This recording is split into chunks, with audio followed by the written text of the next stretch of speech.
This is the Radio X Evening Show with me, Dan O'Connell. Right now, I am joined in the studio by two people we really need. Ladies and gentlemen, please welcome Scott and Ollie from Good Neighbours. How are you, boys? Yeah, pretty good, thank you. Thanks for having us. Thanks for coming in. I know it's been a busy couple of weeks. We tried to make this happen earlier, but you've been in America being showbiz. Yeah. Yeah, it's been pretty hectic. We're happy to be here, though. Is everything just mad right now?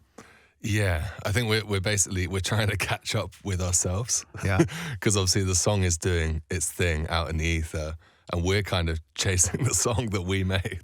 So it's a very weird experience, but we're very grateful for it. Are you grounded within that, or are your heads somewhere else? No, we're here. I think we just don't have time to process it, so we're just like running off adrenaline at the moment still. It's been like 2 months and we're still just like chugging on, not knowing what's going on. Did anything showbiz happen while you were in America? Your first glimpse of showbiz? We got to go to Coachella, which is pretty cool. Okay. And we got given some fancy tickets, so it was nice to see like a bit behind the scenes of like what goes into that place. It's wild. Did you manage to see the controversial Blur set? Yeah, we did. Okay. It was heavy. It was pretty intense. Was it? No, it's good though. And also, like a weird side note, we went to the same sixth form. So they formed in Colchester. Colchester, okay, right. And then their first gig was in the Common Room. So and I'd never seen them live, but I've only got this like ingrained image of them playing the Common Room, and then to see them on that huge Coachella stage. Wow. And also just like doing their thing and not the Coachella thing. Yeah. Was quite sick. We actually there's one link, which is we used his omnicord on home. Okay. So in the verses, there's like a lovely bling. Wow. And we were lucky enough to get our hands on his omnicord and just like iPhone record it. And just so we had it, just for like one day we'd use it. And we managed to sneak it in the verses. Oh, very nice. So it's pretty cool. So I hope he hears this. I hope he hears this. We owe our career to Damon, I guess. Thank you, Damon. For the omnicord. Okay, so let's talk about it then. I mean, this tune is absolutely massive. Do you know how this has happened? I wish. No, we bottle it, sell it. Yeah, we had no expectations. Obviously, I mean, like when we made the track, it was the last one we even bothered finishing, and the only reason we finished it was because of the moment it was having online. So the song was just the chorus, and then it took off, and then we were like, right, we have no other part of this song, like the verses, no bridge, no anything. Okay, let me stop you there. Yeah. Right? So you didn't even have a fully formed song. We just had the hook. And it was already being used. So you uploaded it somehow and people started using that? Yeah, we kind of just tested the water online. We were like, this is good. We had a bunch of ideas at that point and we just put a few of them online and we're like, let's see what happens. Okay, so this is really interesting for anyone listening, okay? Because this is a template that people probably would like to know about. So how long's your hook? 30 seconds? If that. I think it's 21. Yeah, right, yeah. okay. As a man that knows. Okay. So you put 21 seconds up. Yeah. Right. But you put 10 of those up, okay? Yeah.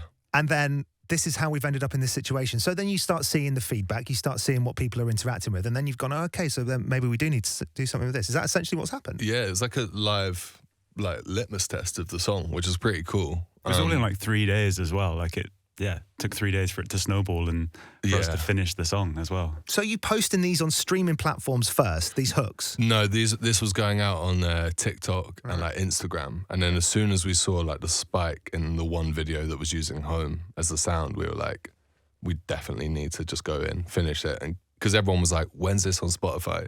So we called our manager and we're like, how quickly can you technically get a song up? And he's like, like a couple days. So then we were just like running home, finishing like what we thought could be a verse, mixing it ourselves, which we'd never done before, and then uploading it that evening that it took off. And then we had it out like 4 days later. Wow. Yeah. Are there shows lined up, bigger festivals? Have people come and knocking quite quickly? Yeah, it's quite scary. We've got Reading and Leeds. Got Boardmasters. Got our first like international festival going to Bilbao. Yeah, Bilbao. BBK. Yeah. BBK. Oh, that lineup is incredible. Yeah, crazy. It's always really strong. Right. Yeah, that and Nos Alive, always really, really strong. And there's some American festivals that have escaped me at the moment, but that's coming in like September. Wow. It's bonkers. Yeah. I can't wait. Man, I can't wait to catch up with you after summer and see how it's all been. Yeah. Before you go, Scott, is it true that you were one of the youngest people to perform at Glastonbury. Wow, where'd that come from? I feel like I'm on Nardwar or something. Surrey Live. Wow. Yeah, we found that on the interwebs. That's from the depths, yeah. That was. I don't know if I still hold that statement, though, yeah. I said exactly that. I don't know how we're going to prove this, but we can ask him. I saw Greta 10-year-olds making Thunberg. music. Yeah. She's got to be really young. So before you go then, I suppose as the youngest person to have played Glastonbury ever, would that be on your agenda at some point? Yeah, that's big on our cards. Yeah, like we really want to tick that one off. Nice. Who knows? Hopefully they don't do the gap year next year and we can sneak in. A fallow year. Fallow year. Yeah. Let the ground grow. Boys, thank you so much. Listen, seriously, come back in after summer when the EP's out. We'll catch up. We'll find out how America was, how Europe was. If you still have your sanity. Yeah. If we've lost you to the rock star god status. To Coachella. If your feet are still on the ground. And thank you so much for coming in. Thanks for having That us. was Good Neighbours, everybody. Radio X.